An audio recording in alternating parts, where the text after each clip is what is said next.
Heyo, all right, welcome back to another punk perspective.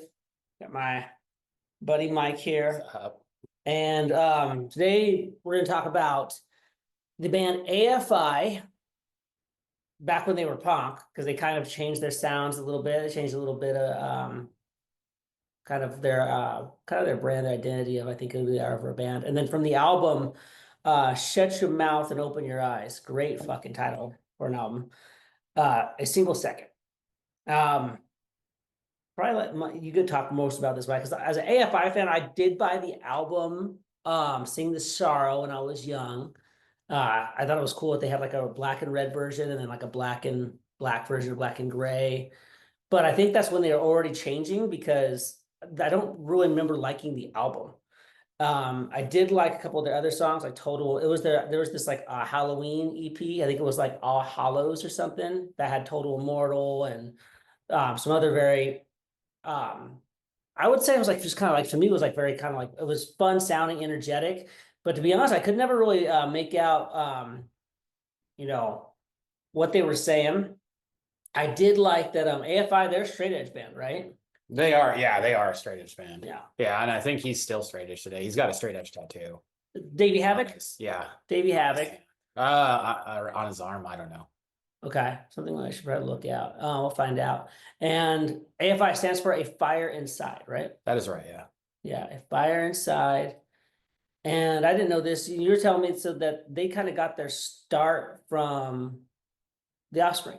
Yeah, yeah. Dexter Holland, who owned Nitro Records at the time. Well, I don't know what happened to Nitro Records, but he signed them. He signed Guttermouth. He signed the Vandals.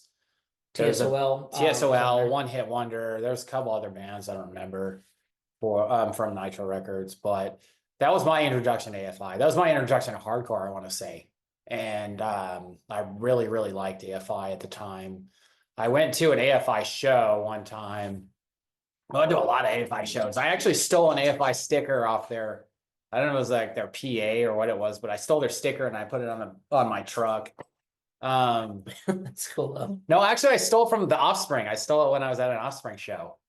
Like I stole it off their PA and put it on my truck. But so I was over there and my favorite song by them is A Single Second. And I was yeah, and that's the song we're doing, by the way. I don't think I said that. Single Second. I got up on stage. Like I literally was so compelled to go up on stage. I was with my brother. There's another kid that was with us. His name is Dan Kopp. He actually lives in another country now. What country? I think it's Hungary. He like left when we were real young. Ironically, he just left to go to that country and like immigrated to that country. And now he's a English teacher over there. He just decided, was there any reason why he went to Hungary? I have no idea. He just never came back. You're hungry, get some turkey. Yeah, okay. Shit.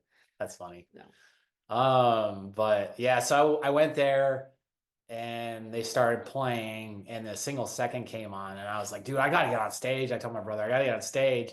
And all of a sudden I just started shoving people out of my way. I got up front and then I just like pushed myself up onto the stage and was like jumping around and Davy Havoc almost elbowed me in the face.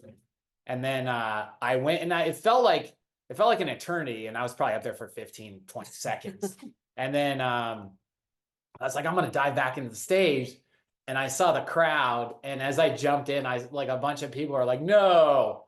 And I like came down onto the crowd. And within a single second, they dropped me to the floor. Oh, and I hit the ground and fucking hurt. Like I knocked the wind out of me. I was like, it's fucking badass though. I was there for a second. Then I got up and then I went back. But yeah, it was like fucking awesome. I was like, I got to get up on stage. So that was my AFI thing. But were they headlining that show? Yeah. Yeah. I don't remember who was playing with Tucson? No, this is in Club Rio. This was it's a venue that no longer exists up in Phoenix. I don't know if it's in Mesa, but they would have all the punk shows. Club Rio would have all the punk shows. That sounds familiar. I think the Casualties and I played them one time, maybe if I'm thinking of it right. It's so long ago though. But Fucking A, man. Yeah, it's not really what I liked about him is like I said, I never really got too into the songs. I liked a couple of the songs. Also, though, with the way Davy Havoc sings, is it was always kind of hard for me to make out the lyrics because it was always he has a lot of like woes. I think the Offspring, NoFX makes even a song about their woe between the AFI and the Offspring. So you can woe out on the woes. But what I liked about them a lot was I did know a lot of like the straight edge kids. Would like AFI or your shirt you're wearing throwdown. There was like Fucking throw down. I always liked the straight edge thing. Not given that I think I went into it for a little bit, but then definitely went out of it where I was like, smoking cigarettes, getting drunk all the time in high school. But I always respected that because we talked about this a little bit before. The drugs and stuff became so fucking trendy. Like every boring fucking prep kid would fucking be doing some sort of pill or coke or pot. Like the fact that those guys did step away and kind of had that straight edge, support, group and always fucking dug that. I did. And then I know I liked a lot of NoFX and I know Fat Mike is real tight friends with Davey Havoc, so some of his songs would sing about Davey Havoc too. I think Anarchy Camp, maybe. Davey Havoc's house is painted black. Oh, what was that song? I know what you're saying. And Anarchy and then Camp, and then Melvin had something about cheese or something, had a block of cheese. Yeah, no, yeah. What song was that, dude? It's Anarchy Camp. That was a good song. I remember that song. Anarchy Camp from the War on Errorism. Yeah, Okay. yeah, and there's other times too where they've there's like also the Woe and the Woes from the 50. But so anyhow, yeah, fucking let's read the lyrics though, because so here's the song. I mean, fun fucking song, but let's find out what that's about. So let's read the lyrics for that.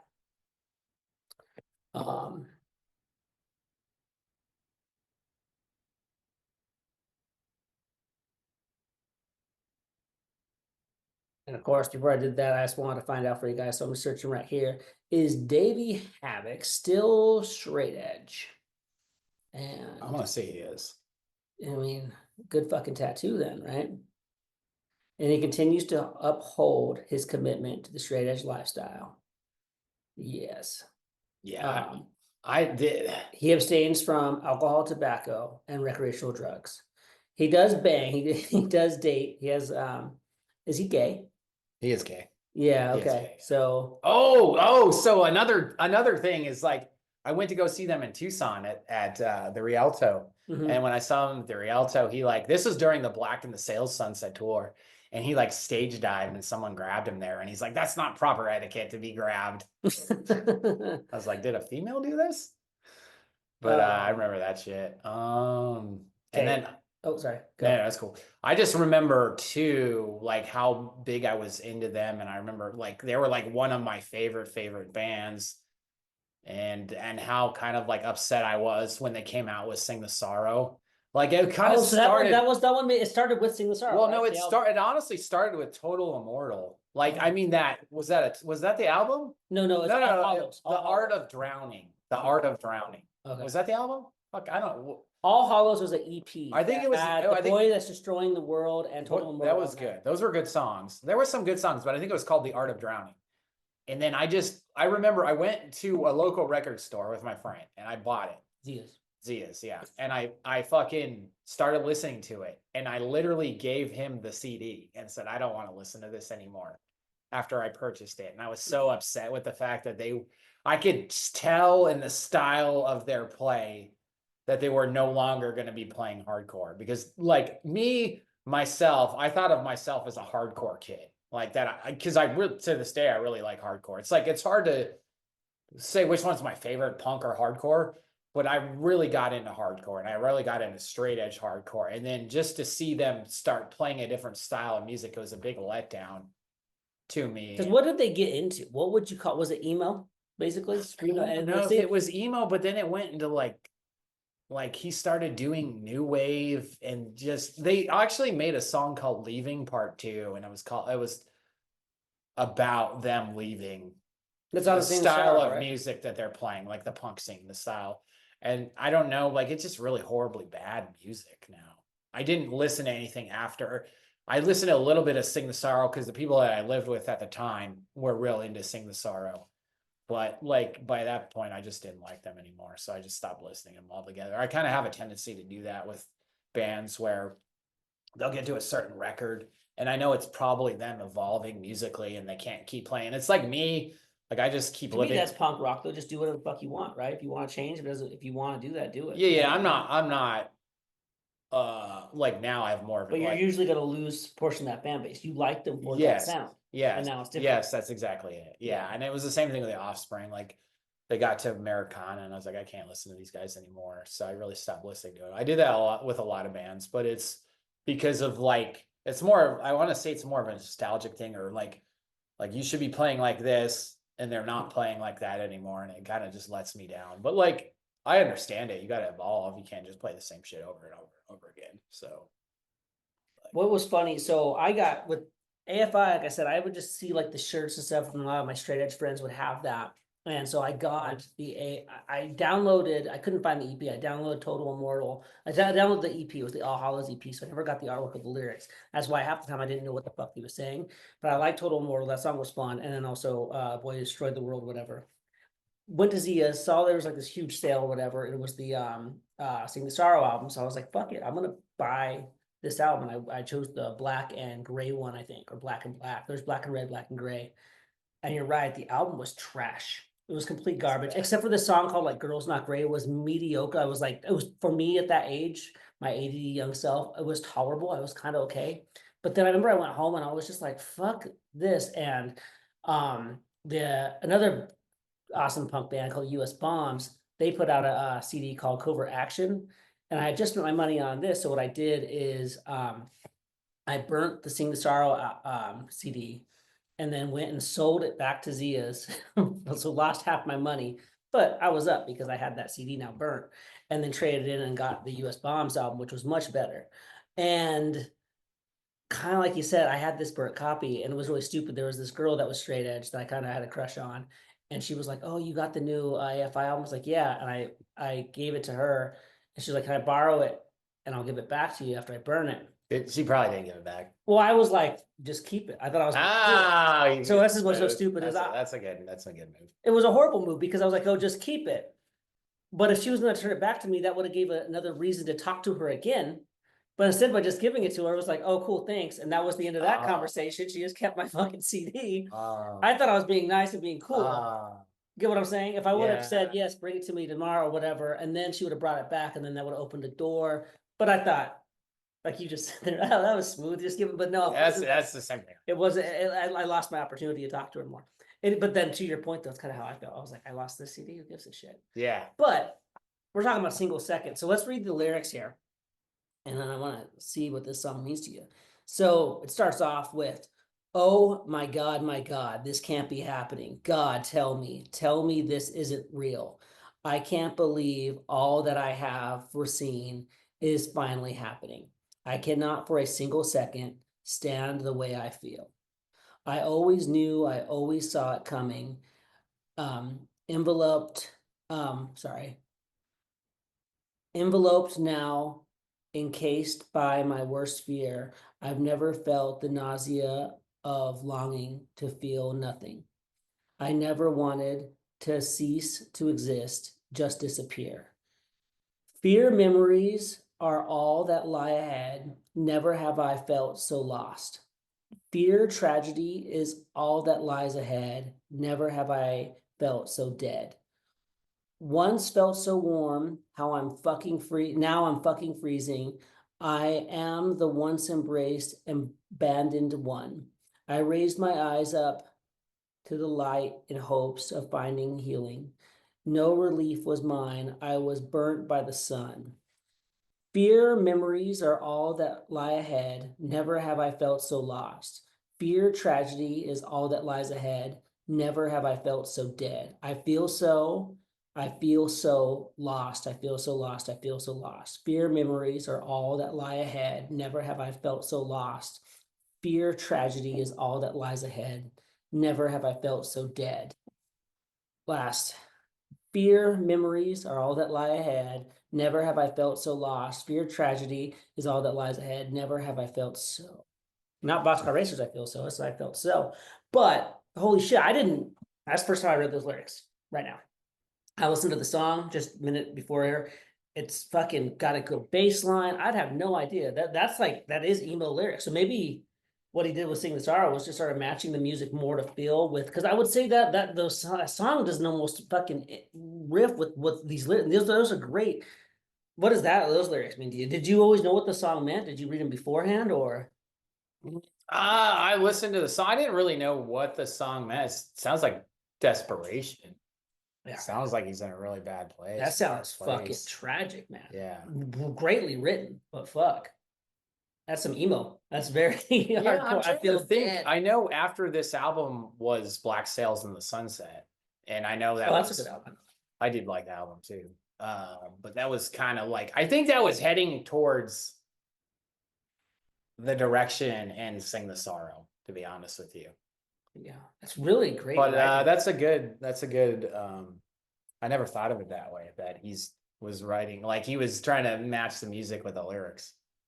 I never thought of that. I But don't know, maybe I'm wrong, but it kind of feels that way, right? I mean, like that was some heavy, that's some heavy shit right there. For what it just sounded like just a couple minutes ago to me when I listened to it, like a fast punk rock song, like a fucking, like you said, it has that great punk, which is funny. Yeah, AFI used to be a fucking gosh dang punk band.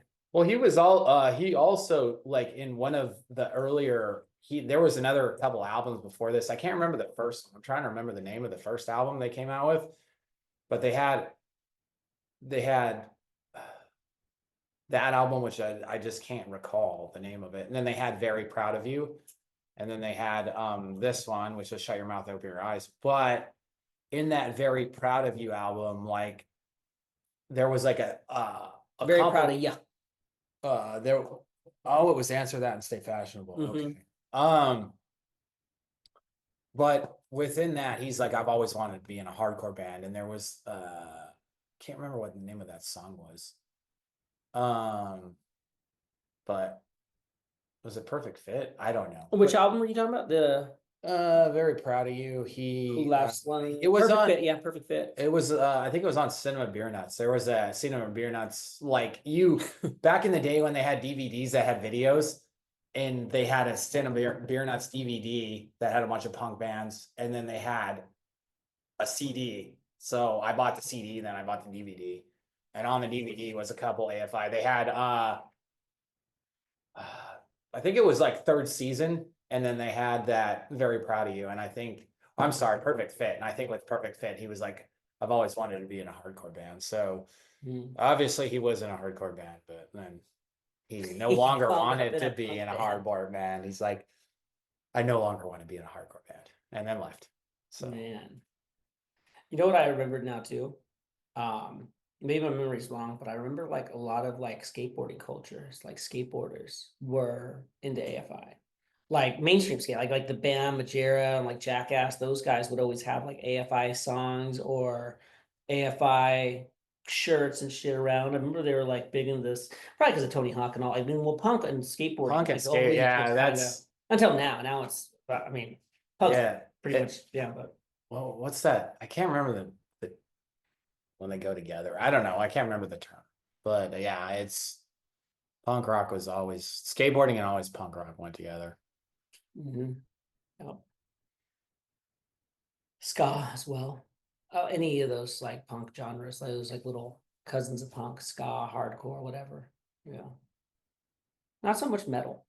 Not very many metalheads in punk. And Oh, skateboarding. Slapstick has a song. Slapstick has a song called There's a Metalhead. Oh, it's such a fucking good. It's a really good ska song. It's called There's a Metalhead in the Parking Lot. And the dude from Slapstick is in the Lawrence Arms. He's the lead singer of Lawrence Arms. And he had a ska band called Slapstick. Brendan, what the fuck is his name? Brendan something. Kelly. Yeah. Brendan And he has a solo album too. Brendan Kelly and the Wandering Birds. Yeah. I believe. Yeah. I didn't He's really. fucking cool. He is pretty cool. He is pretty. And then he was like, I don't know, there was a daily show of him. And then they're like, it had him on it, and then it had that fucking piece of shit. Well, I don't know if I can cuss, but I did. We fucking can cuss. Okay, fuck yeah. Yeah. Michael Graves, who was in the Misfits. Misfits. And then he's like, I'm a Proud Boy now. But he was like Wait, Michael Graves is a Proud Boy now? That's what he said. Why? Is he real? Is he like, okay, hold on. Let me just Yeah, that's what he fucking said, the little faggot.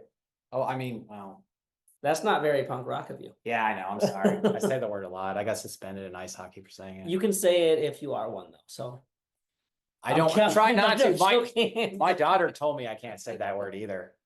Cause like some dude, like he was like playing his music really loud and then he like sped out of the parking lot. And I'm like, that music sounds like shit, you fucking fat. Well, See, well, said it here's the again. thing: is when we grew Like up, that word was, and now, and also again, Yeah, I've no, talked about this. he's right though. And I'm not trying to be homophobic or transphobic. No, but And so I'm sorry. I think you can say any fucking words that we want. Like we just kind of talked about this a little bit too. Like there shouldn't be censorship of it, but this is my opinion, of course.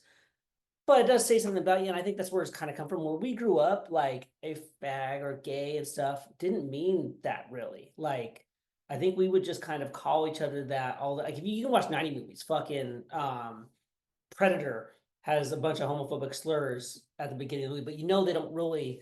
I don't think they really mean that, but it also could though mean at the time it was so systematically homophobic that we would naturally insult people that way. I don't know, but I just remember like, you know, I would call girls fags, you know, because like she would freaking, you know, if I'm playing kickball and she fucking strikes out and I don't get to play anymore, she was a faggot. Like I didn't really know what it meant until South Park makes a good example of that actually. If you guys watch South Park, the biker dudes that drive their Harleys are real loud. They were fags, but it has nothing to do about being gay. Um, anyhow, I had to go on a little tangent there. That's how I feel about. That's how I felt about it because I'm like, it's all about intent, right? Isn't it? Yeah, Isn't intent the biggest part? Yeah. Okay, Michael Graves, according to Wikipedia, the former lead singer of the band The Misfits, has publicly expressed his support for the Proud Boys. So he doesn't say he is one. He says he supports them. Oh, okay. Maybe I misunderstood that then. Maybe I misunderstood. And he says he also acknowledged that the members of the Proud Boys may have been guilty of trespassing on the Capitol grounds. I think they're guilty of more than that. Yeah, I mean, you know who also this was weird in the punk rock thing. I think so what happens is some of the punk rockers are super like usually the roots is like anarchist, right? Typically, I would say. And I find that sometimes that will route either to like, you know, going kind of left more of like, you know, making sure that, you know, society is protected, the needs for people, things like this. And sometimes this weirdly will branch out into like this like libertarian and conservative side of things, which you'll see in so like you know is it Joey Ramone? Yeah, Joey Ramone. He's a like I think he's a straight up Republican, if not just like what he labels himself as small government / conservative. The dude from Total Chaos is That's weird because why would you name your band Total Chaos? Like if you're supposedly an anarchist like that, I could be wrong too, but that the name of that band sounds like an anarchist band. Yeah. So and that's where he comes from. Is he goes from the small because so what it goes to this line of like small government. So the I think those guys go into this like world where like left is let me do it this way. Left is big government. On the far right is like anarchy to no government, limited government, the idea of what it should be. I don't think that's how it turns out. I think it turns out to like both sides will pick and choose what they want the government in charge of. But I think that's where it starts or something. Because that exactly total chaos. And let me find out. I'm fucking fact check myself right here. just let the internet just let the viewers fact check you. Yeah, most of them are in Vietnam and don't know what I'm saying. Are they? you gotta get your subscriptions up somehow. Yeah, exactly. Cares your likes and views. I didn't know that about Graves though, but oh, I was gonna say too, him and so they had this thing on the Daily Show. I can't remember who was. I want to say it was the Colbert. I want to say Colbert was interviewing him when he was on the Daily Show, and he's like, we interviewed people, and to ask them if they thought punk was liberal or conservative, and most of them said they thought it died in the 80s. That's good. Which is kind of what the answer is. So the lead singer Total Chaos, which is Rob Chaos, has never expressed if he's one party or another, and has always expressed anti-establishment and usually left-leaning ideologies. However, after the 9/11 attacks, where members of his family were victims of the 9/11 terrorist attacks, he expressed support for George W. Bush and the war on terrorism. Is that twat? TWAT? The war on. The war on terror, yeah, twat. Well, that would be against. That would be against the war against terror, I should say. The war Twat. against. Well, that's what it was. The war against terrorism. I'm just trying to make an acronym. Twat. It is the war against terrorism. That works. Twat. Yeah, I heard that song. No, that's not my thinking. We could do more acronyms. Yeah. Cunt. Conservatives United. I don't know. That's actually a pretty good one, dude. We are cunts. We are Conservatives United. National. I don't know. Theocracies. Cunts. Conservatives United. Speaking of fags, you remember South Park made all the fags? I thought I thought those were cigarettes in London. Okay. Film actors. If I go to London and call everybody fags, will they just give me cigarettes? They would. They smoke a lot. When I went over there, they smoke a lot still. Yeah. I used to smoke. Oh, that's right. Cigarettes? No. It was stupid. I smoked for like 10 years. Never. I did try it once and I gave the pack away. Were you straight edge? Yes, after I tried smoking. Like I got into being straight edge in high school. I was really smoked a cigarette and said, I'm fucking straight edge now. No, so I smoked a cigarette. I was like fucking trying to be cool and it didn't work out. So I had to be straight edge. But no, seriously, like I had this weird, I was like a freshman and I was trying to hang out. This is before I got into punk. I was trying to hang out with these people and they obviously didn't want me hanging around with them at all. Like zero. So I was like, I just started thinking, I'm like, why the fuck do I want to be like these guys if they don't want me hanging around with them? Then all of a sudden I was like, fuck them. And then that was it. And then I got into punk and then I started becoming straight edge. And the reason I became straight edge is because I want to be the exact opposite of these people because I fucking hated them. Mm-hmm. That was why. So anyway, but I tried cigarettes and I was like, these are garbage. And then I gave like the whole pack to somebody. I literally he's like, can I have a cigarette? And I'm like, you can have the whole pack. And that was it. That was one of the hardest addictions I had to get over. I got into smoking when I was young, like 13, 14, but still.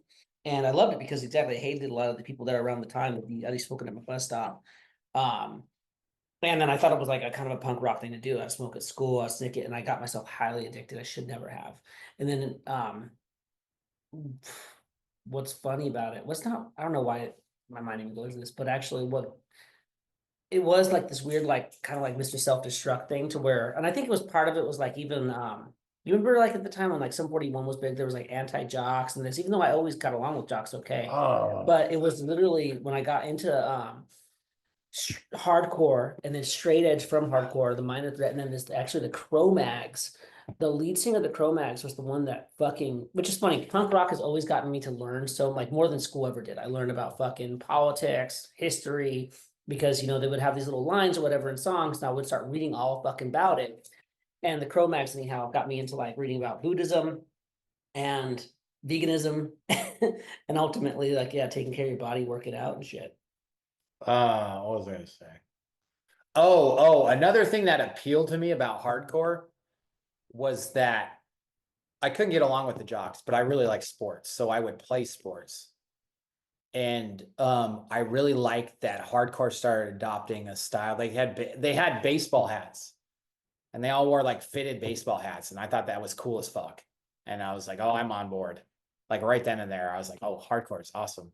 Because I really like sports and I really like baseball. And dude, I used to love it's funny. I'm a huge Packers fan and football. I always loved it. I don't know what it was about the game or whatever, but when I started getting into punk rock, I felt like I wasn't supposed to, which is so stupid. It's yes, well, no, so you got two sides of the coin. You had people in hardcore that were more like the enforcers of the scene. Mm-hmm. Like all the tough guys listen to hardcore for whatever reason, right?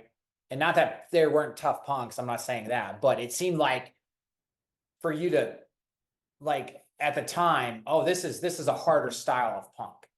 This is where all this is. So my appearance, like you wanted, like when you're longing for, I guess, to be fit in or whatever, you want to look hard, which is stupid. You want to appeal like you're tough. So you're like, I'm going to go listen to this music because this sounds like a tougher style of music than this. So, fuck, I can't even. I was thinking of something else to say, but fuck, I always fucking. No, it kind of makes sense though. I remember like when I was gonna have like some of my first like punk rock friends that came over. They were older than me and they like knew some of the punk bands in Tucson and shit. And I went ahead and I tore down my Packers posters and football. I was like, oh, I don't want them to know I like sports or whatever. Like that shit is lame and uncool and all whatever. So like that's what was weird is it got me into that world. But then the band Propagandhi was in hockey. Well, a lot So of jocks hockey too. became okay. Yeah, I think in the punk scene. So the punk scene, that's what I was going with this. The punk scene, you weren't supposed to like sports, but hardcore kids, like you could like sports all you want because a lot of the fucking hardcore kids were into sports.